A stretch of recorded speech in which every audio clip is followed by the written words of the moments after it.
Professor Pogge argues, moreover, that there is a correlation, for instance, between growing poverty and the nurturing of corrupt and kleptocratic elites in poor countries by Western elites.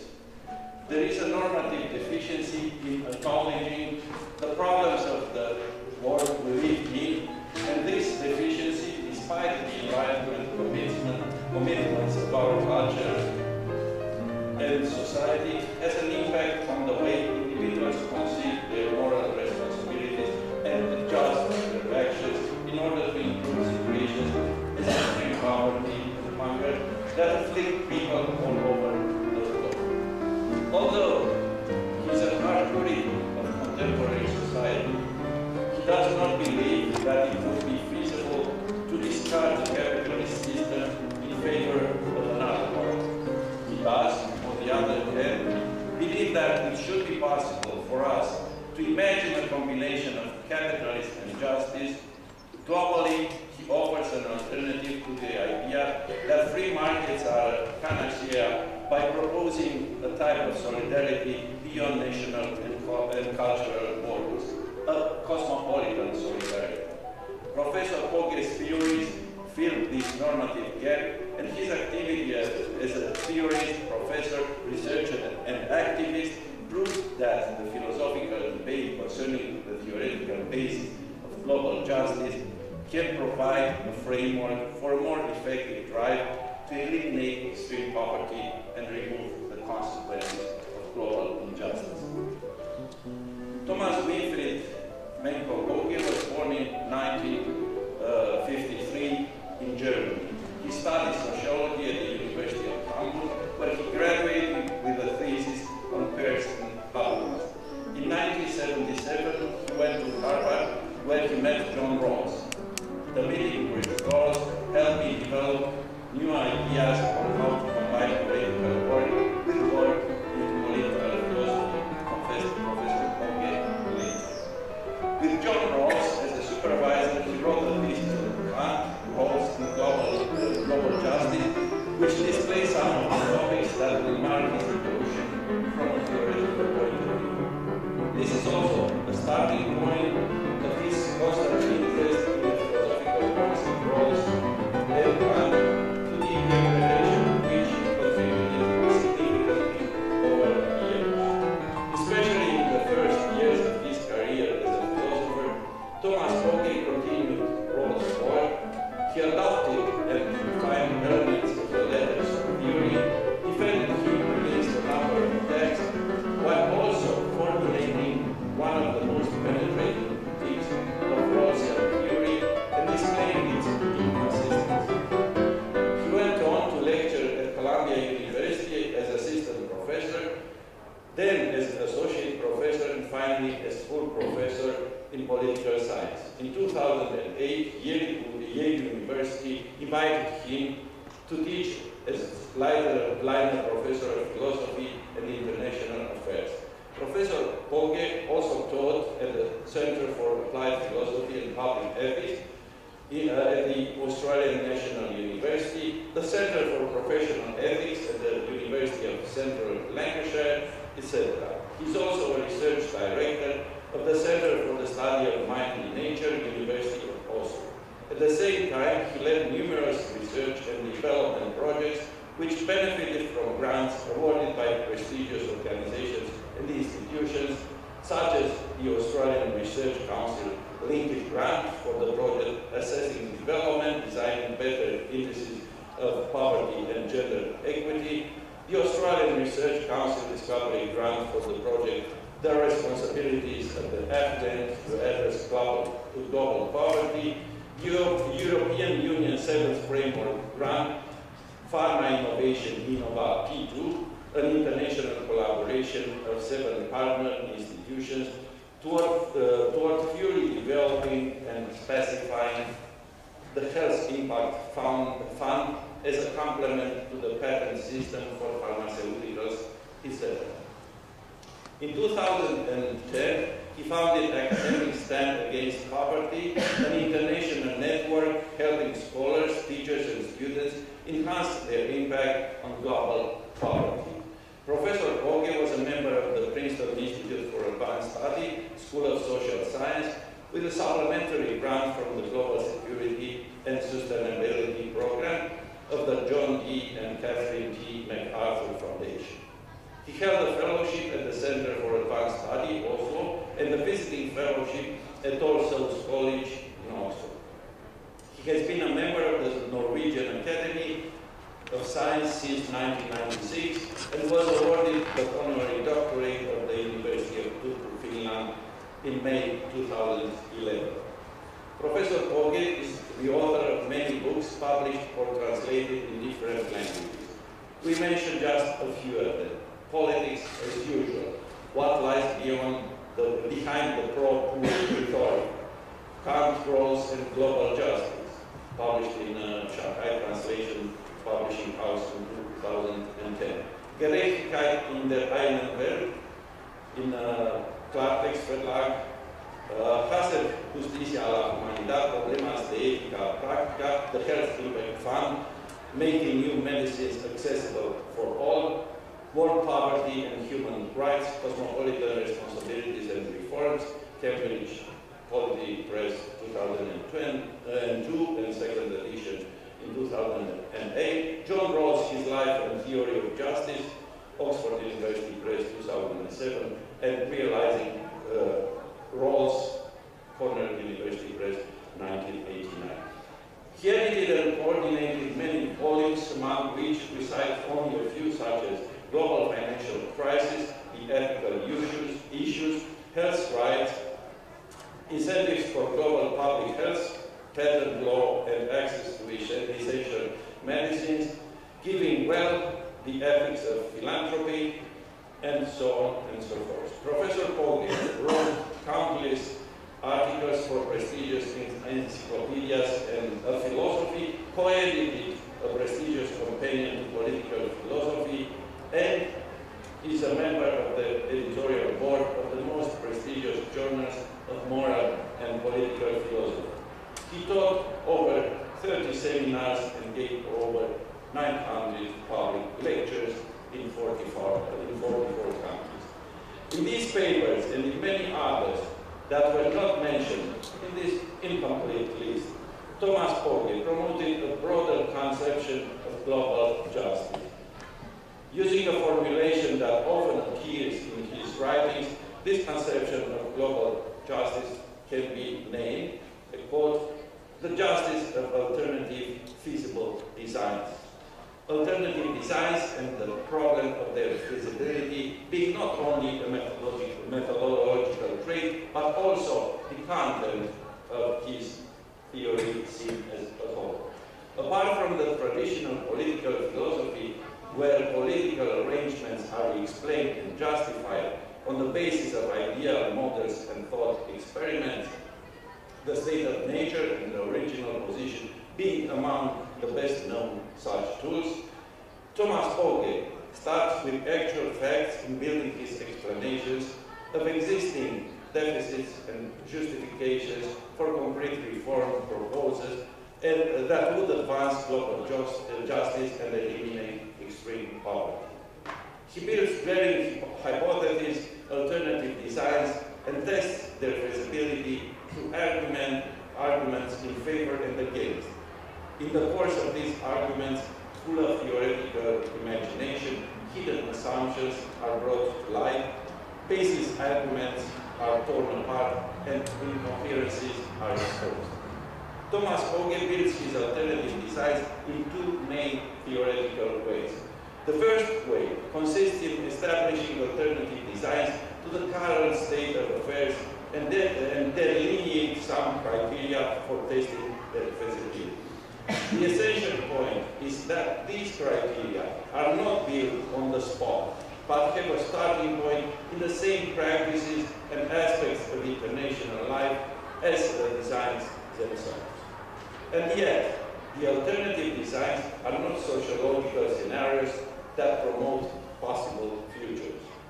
They are institutional designs that project new arrangements and analyze their conditions of possibility from a theoretical viewpoint. For instance, Starting from the contemporary state of affairs, Professor Pogge maintains that supranational institutional arrangements must support the realization of basic human rights as they are acceptable today. That is why any global institutional order must be rejected as unjust if it fails to realize human rights insofar as is reasonably possible, or in a weaker formulation, if it foreseeably produces massive avoidable human rights deficits.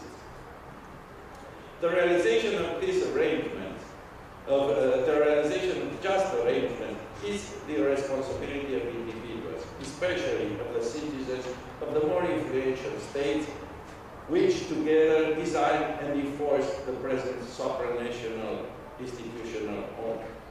Without the need to become hermits or to migrate to poorer places, such persons can recognize their moral responsibility vis-à-vis poor people in less developed countries and can contribute in many different ways, especially by influencing their own government and compatriots, to improving their country's foreign policy and its stance in international negotiations about supranational institutional design. Some critics maintain that Professor Pogge's vision with respect to changing some terms of the global institutional order would not result in limiting poverty and improving global justice. They assert that the foreign policies of affluent countries and the supranational rules and practice these countries uphold play no role or only a minor role in the causation in the less developed countries of poverty, violence, and injustice, which are really predominantly due to historical or local causes.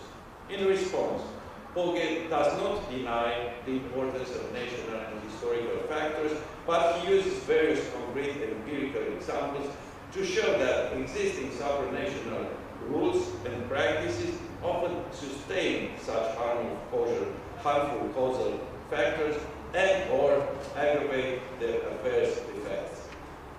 Deeply familiar and entrenched supranatural rules and practices, such as the borrowing and resource privileges, are easily taken for granted as natural and unchangeable features of the human condition, but Pogge boldly challenges at least some of them in his transformative discussion of national sovereignty, for example. Driven by a moral vision of justice for all, Pogge goes well beyond the conventional discussions and technical justifications, mindful of Kant's imperative that we must not abandon a morally mandatory idea we have conclusive reason to judge it manifestly impossible. The second way in which Thomas Pogge builds his theories strengthens his position.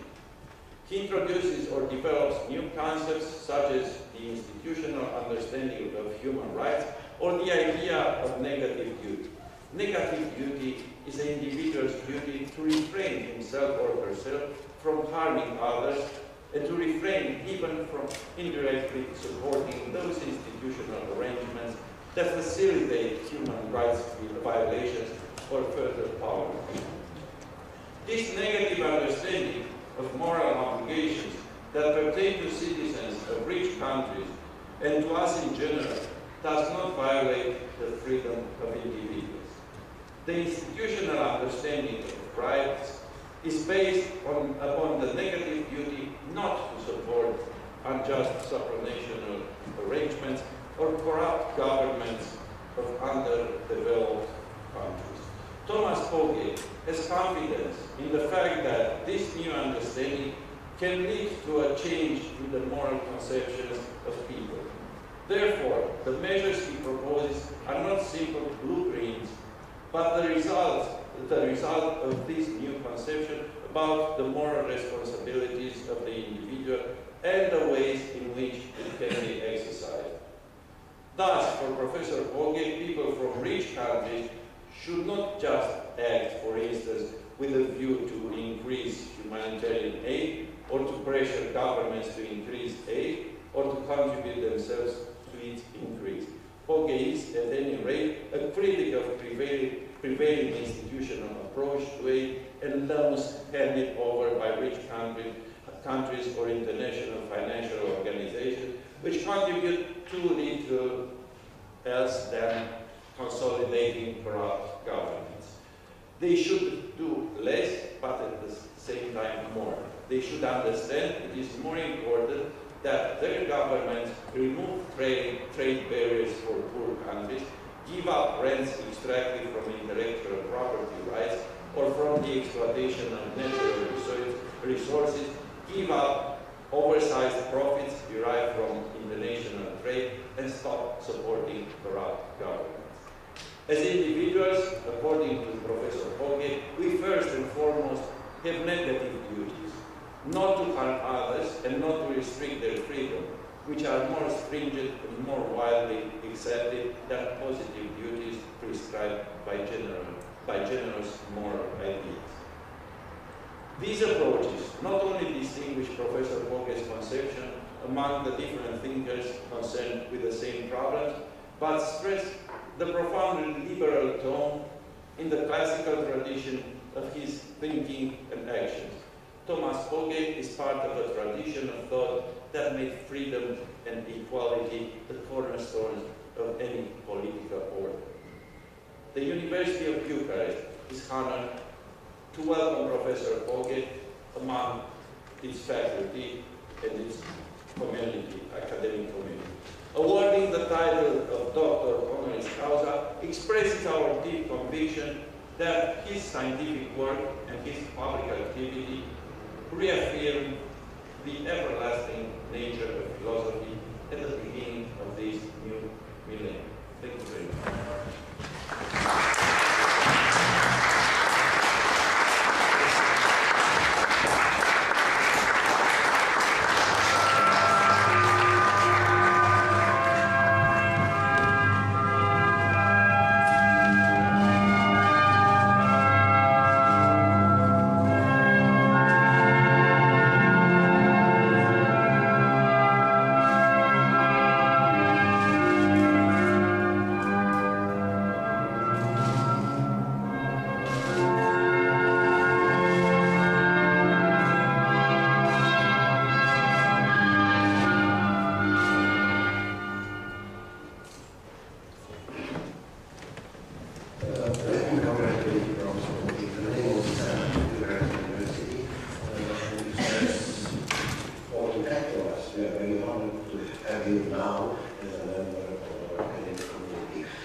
Celebrates not really in the first instance a person or even a body of work, but it celebrates a relationship. And in this case, it's a relationship that goes back a few years, where we have founded the journal together, Public Reason, which you probably know, which has had a very good start and is quite successful and gaining adherents and readers all over the world. But in my case, the relationship with Romania is actually a great deal older than these 3 years. I was for the first time in Romania exactly 40 years ago, with a new driver's license, a new car, a new girlfriend, and I was doing a summer trip here in Romania, researching youth organizations in the communist countries on the other side of the Iron Curtain. And I went to 5 countries, Czechoslovakia, Hungary, Romania, Bulgaria, and Yugoslavia, and was here in Bucharest for about a week interviewing the youth organization people and finding out a little bit about what is going on with young people behind the Iron Curtain. Very adventurous trip. I wrote a long report about it and won a prize with it, actually, even just as a high school boy at that time. And so even then, learned quite a bit about Romania. I've come back to visit many times since, have friends here in Romania, and have seen the country go through some rather bad periods and also some periods of hope and improvement. In those days, when I first came, Stoicescu was still considered to be maybe an interesting person who was somewhat different from the other communist rulers in Eastern Europe, a little different from the Soviet Union, maybe a little different from Tito as well. So it was a time where at least we outsiders had some hope that he might be a young and dynamic leader who would lead the country to good things. And of course, as I know now, as we all know now, we were quite bitterly disappointed by his rule. And that is in many ways the experience that I had throughout my young years, that initially I learned, even as a child, what the adult generation of my own country, Germany, had just done in the Second World War. A tremendous shock for a young child to learn that all the adults around had just been involved in such a horrible massacre, and that continued with seeing that the nation that I greatly admired as a child, namely the United States of America, then proceeded to wage a devastating war on a helpless peasant population in Vietnam in 1968. Simultaneously, the Russians invading Czechoslovakia, young Pala burning himself to death in that invasion. Then the disappointment of Romania and so on. So basically, what led me into political philosophy, into considerations of justice, had much to do with these disappointments, with the feeling that there was a great deal of deficit in terms of justice, and that the generation above me was a generation that had failed in many ways even to get elementary things right in terms of basic human rights and so on. As you said, I then worked on sociology in Germany, was very interested in politics, tried to get a clear head about what could be done, how we could do better, my generation could do better. And then, after finishing a sociology degree in Hamburg, I went to the United States where I met John Rawls, and that was a very big experience. He was a wonderful man, very modest and very, very serious about political philosophy. And at the same time, in my early years at Harvard, I also studied Wittgenstein a great deal. And that turned out actually to be an interesting combination, because Wittgenstein pushed me away from a certain picture of philosophy as truth-finding, finding eternal truths that hold in all possible worlds for all possible people timelessly. And especially his book on the foundations of mathematics convinced me that the human mind just doesn't have the capacity to discern truths of that eternal nature that hold in all possible worlds. And that combined with Rawls's focus on the practical social task of philosophy, something that Rawls always stressed and emphasized, that we need to think philosophically about the world as it is and try to start from where we are and make it better from there. So there was a push factor and a pull factor, both of which combined to convince me that I could do constructive philosophical work that would actually be useful for the world in which we actually live. There was also dissatisfaction with Rawls. I thought that he didn't take the practical social task quite seriously enough. And that came out in a memorable conversation in 1979 when I asked him, is the first principle satisfied in the United States today? And he looked at me somewhat curiously and said, well, how would I know that? And I said, well, it's your theory, you should know. It's your country, it's your theory. Who else is going to know? And he said, well, you know, I think that this is something that economists and lawyers would have to think about. And so I said, well, you know, but what criteria should they use? How would they measure that? How would they go about collecting the information that they need, or theorizing, finding out whether your criterion is satisfied or not in the US? And he seemed quite insecure about that question. And so I felt here was important work to be done, namely the work of bringing a theory like Rawls's theory to bear on the real world, integrating the two, making it operational in such a way that lawyers and economists can then do the work, gather the empirical data and so on, do the work that's necessary to understand whether the theory is actually, or the first principle in this case, is actually satisfied or not. And to his credit, Rawls did this kind of work then in the 1980s, after we had this conversation. He wrote, for example, a famous essay called The Residualities and Their Priority, where he goes into quite some depth in trying to figure out to what extent his own country is falling short of satisfying the first principle. One other experience that was very notable from those days for me was the experience of traveling through Asia. So in 1980, actually, that summer, I spent a whole month traveling through Asia. Before that time, the greatest poverty that I had ever seen was in rural Romania and rural Bulgaria on that trip that I took in 1972 in the summer. But Asia was poor beyond my wildest imagination. What I saw in Calcutta, for example, and also in rural India, was just vastly worse than anything that I had glimpsed here, where people at least seemed to be reasonably well nourished, even though their clothing, their shelter, and their transportation left much to be desired.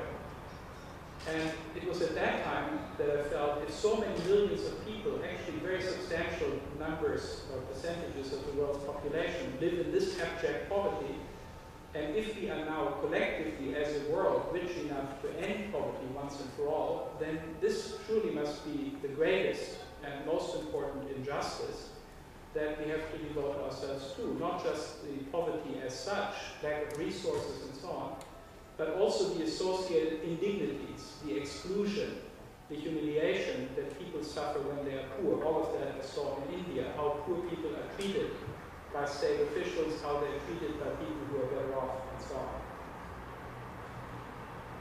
So that basically led me then to the view that the poverty problem should take moral priority, that it was the problem of great strategic importance, because if we can't defeat poverty, which is a problem where nobody is really on the other side, where nobody is really arguing that poverty is a good thing, something that should remain. If we can't defeat that, then how can we make progress about much more controversial issues, such as, for example, climate change, or how to deal with weapons of mass destruction, with dangerous technologies, and so on.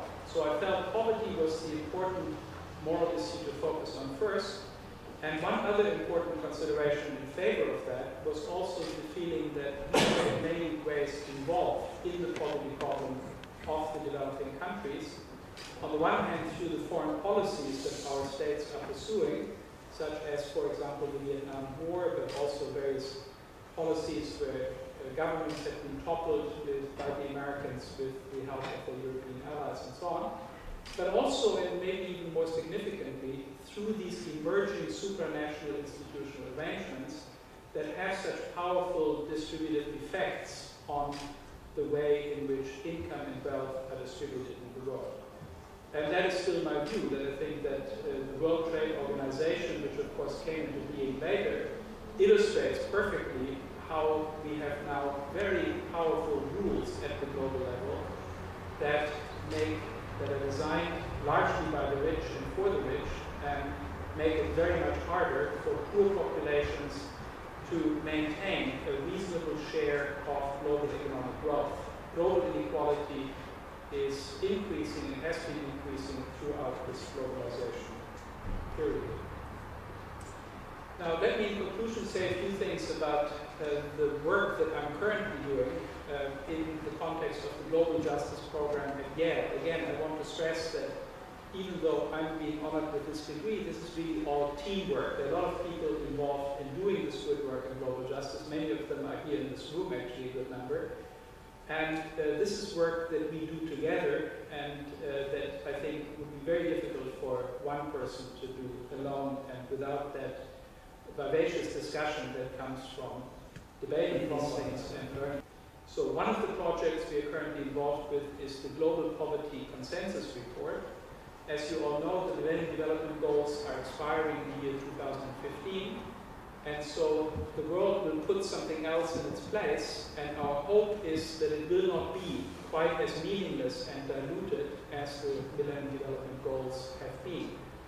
For one thing, the Millennium Development Goals are not really goals because they don't address anybody in particular. They just say that it would be a good thing if this and that and the other thing were to happen, but it doesn't give anybody any concrete responsibilities for doing anything in particular in order to make these goals happen.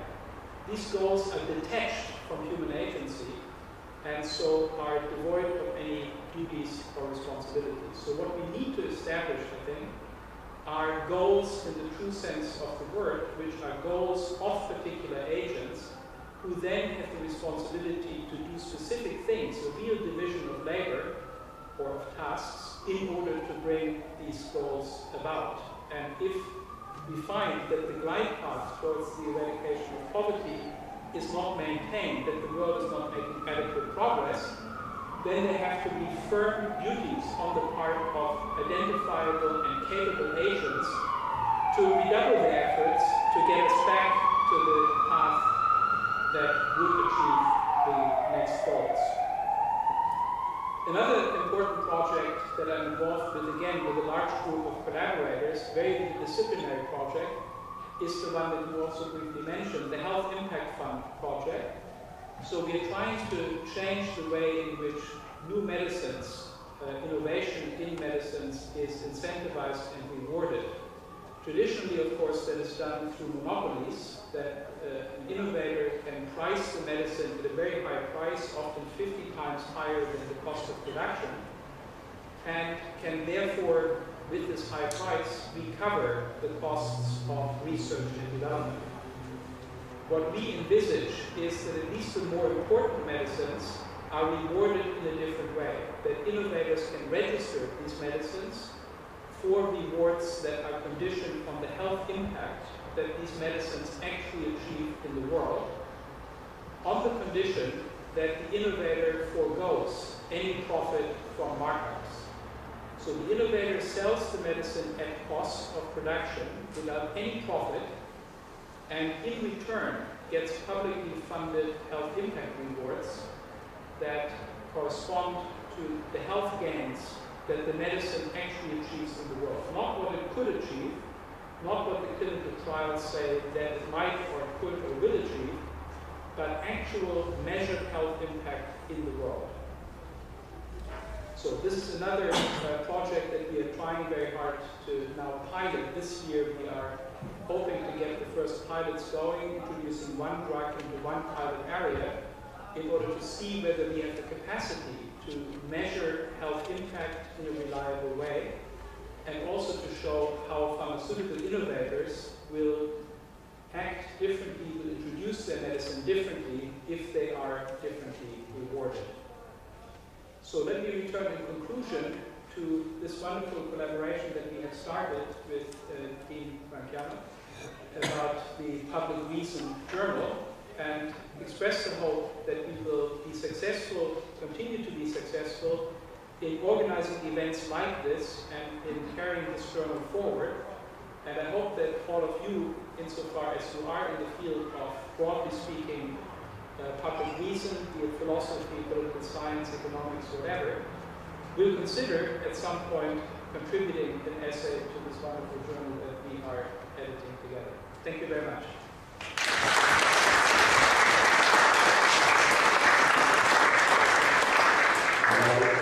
Last but not least, I invite Dean Branchiano to say a few words.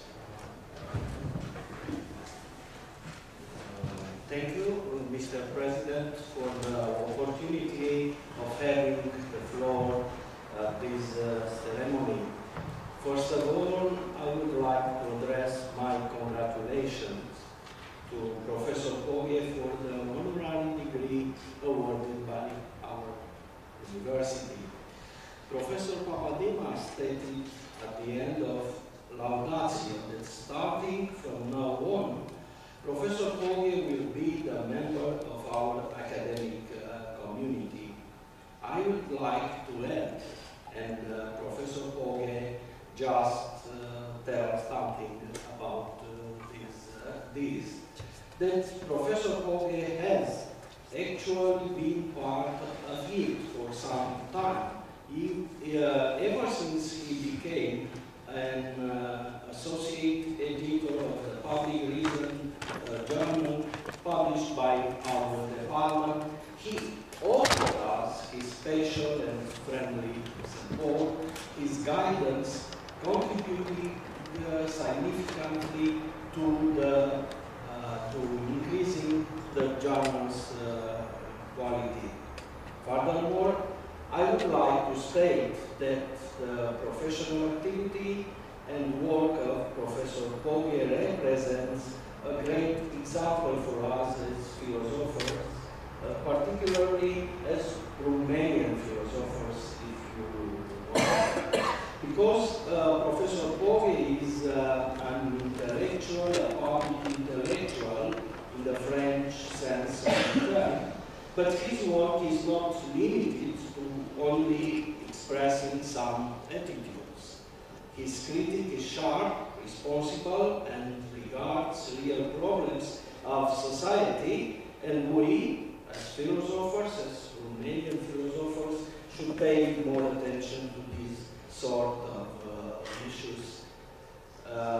Once again, on behalf of our department, I would like to congratulate Professor Pogge for being awarded Dr. Honoris Causa of our university, and wish him good luck in his future activity.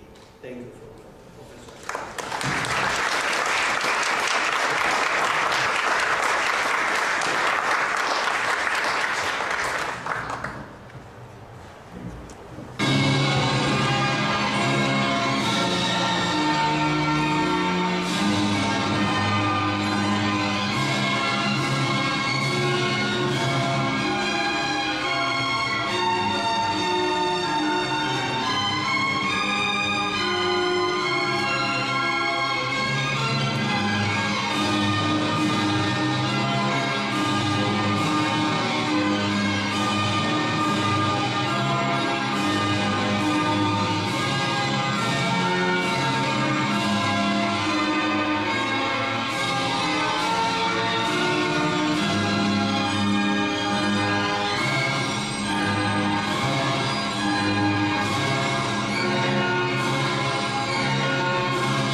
Sper că l-am întors bine după